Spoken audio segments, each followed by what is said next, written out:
Da li ste ikada zastali i primetili nešto čudno, nešto što je gotovo nemoguće objasniti, a dešava se svima nama? To je tihi, nevidljivi lopov koji nam krade dane, nedelje i godine. Setite se samo. Kada ste bili dete, svet je imao drugačiji ritam. Jedno jedino leto trajalo je kao čitav život, ispunjeno beskrajnim avanturama od jutra do mraka. Čekali ste rođendan mesecima, odbrojavajući dane sa nestrpljenjem koje je bilo gotovo opipljivo. Nova godina je izgledala kao daleka, svetlucava budućnost, a školski raspust se činio kao večnost slobode koja se prostire pred vama. A danas je priča potpuno drugačija. Dođe ponedeljak, uronite u obaveze, u rutinu koja vas nosi kao reka. Samo se na trenutak okrenete i već je petak. Vikend proleti u treptaju oka i krug počinje iznova. Počne januar sa svim onim planovima i odlukama, a onda, kao da ste samo par puta izašli na kafu sa prijateljima, odjednom neko u razgovoru spomene evo nas već u novembru. I tada, u tom trenutku, čovek zastane i pomisli, čekaj malo, gde je nestalo vreme, gde su otišli svi ti meseci? Da li vreme zaista objektivno ide brže kako starimo? Ili se nešto sasvim drugo dešava unutar našeg uma, nešto što menja našu percepciju stvarnosti? Odgovor nije u zvezdama, niti u fizici. Odgovor je u našem mozgu. A dobra vest je da kada razumete pravila ove igre, možete naučiti kako da ponovo usporite vreme. U ovom videu otkrićemo vam zašto se ovo dešava i dati vam konkretne, praktične alate da povratite kontrolu nad svojim danima. Ostanite sa nama, jer ono što ćete naučiti moglo bi vam promeniti život.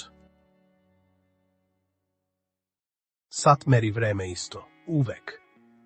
Njegov sekund je nepromenljiv, precizan i hladan. 1 minut danas traje potpuno isto kao što je trajao i pre 20 godina. Objektivno, ništa se nije promenilo. Ali vaš mozak, on ne meri vreme kao sat. On nije mašina za objektivno merenje. On je mašina za iskustva. Mozak vreme meri drugačije. On ga rasteže i skuplja u zavisnosti od jedne ključne stvari, novih informacija. Kada doživite nešto novo, vaš mozak oslobađa hemikalije poput dopamina i noradrenalina. One deluju kao markeri govoreći, hej, ovo je važno, obrati pažnju i zapamti. Te obeležene informacije se zatim šalju u hipokampus, glavnu arhivu vaših sećanja. Što je više novih, emocionalno nabijenih detalja, to mozak stvara gušću i bogatiju memorijsku datoteku. Zamislite dete koje je prvi put na moru. Za njega je svaki trenutak poplava noviteta. Sve vidi, čuje i osjeća po prvi put. Huk talasa, toplota peska pod prstima, ogromni brodovi na horizontu, nepoznati ljudi sa osmesima, novi mirisi soli i krema za sunčanje. Njegov mozak radi punom snagom, pažnja je na maksimumu. On ne samo da snima sve, on kodira svaki detalj, stvarajući gustu mrežu sećanja. Zbog te gustine informacija, taj dan, ta nedelja, to leto, u sećanju deluju ogromno, kao čitava večnost. A sada pogledajte odraslog čoveka u svojoj rutini. Isti posao, ista ruta do posla, ista prodavnica, isti razgovori o vremenu sa kolegom. Svaki dan je kopija prethodnog. Mozak, majstor efikasnosti, prepoznaje obrazac i kaže, ovo već znam. Nema potrebe da trošim energiju na pamćenje. I tada se uključuje autopilot. Mozak prestaje da obraća pažnju na detalje, ne stvara nove, bogate memorijske zapise. Dani, nedelje pa i meseci se stapaju u jednu maglovitu celinu, jer nema novih markera koji bi ih razdvojili. Zato se čini da vreme leti. Rutina ima jednu dobru stranu. Ona je kao sigurna luka u olujnom moru svakodnevnih obaveza. Daje nam osjećaj kontrole i predvidljivosti, smanjuje stres i oslobađa mentalni prostor. Ne moramo da razmišljamo o svakom malom koraku, jer telo i već znaju put. To je njena moć. Daje sigurnost. Ali ta ista moć ima i svoju mračnu stranu. stranu koja tiho i neprimetno krade osjećaj života. Pretvara nas u automate. Da li ste ikada vozili do posla i odjednom shvatili da ste stigli, a da se uopšte ne sećate puta? To je autopilot.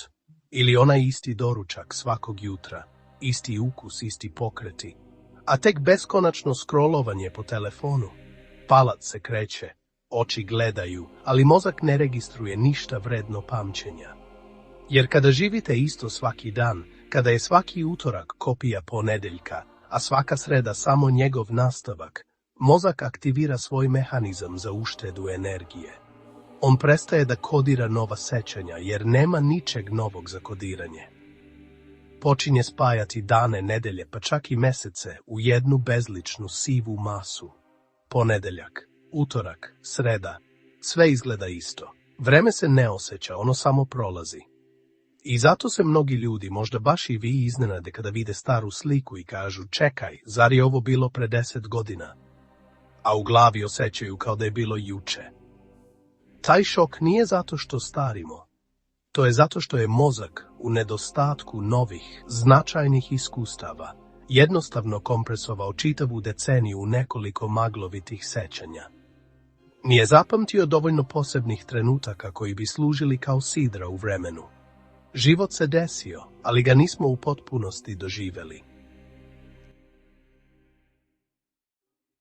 Postoji jedna rečenica koju mnogo ljudi kaže kasnije u životu: nisam ni primetio kako su deca odrasla. I ta rečenica mnogo govori, jer niko ne kaže primetio sam svaki dan. Ljudi često primete tek kraj jednog perioda. I tada dođe osjećaj: čekaj, gde je sve prošlo? I nije problem što vreme prolazi, vreme je uvek prolazilo. Problem nastane kada čovek prestane živeti svesno.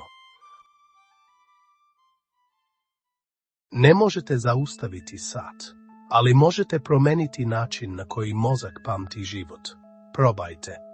Otići novim putem, naučiti nešto novo, upoznati nove ljude, promeniti male navike, jer svaki put kada mozak dobije nešto novo, on se ponovo probudi. I tada život ponovo počinje imati više boja. Možda najveća tragedija nije to što godine prolaze.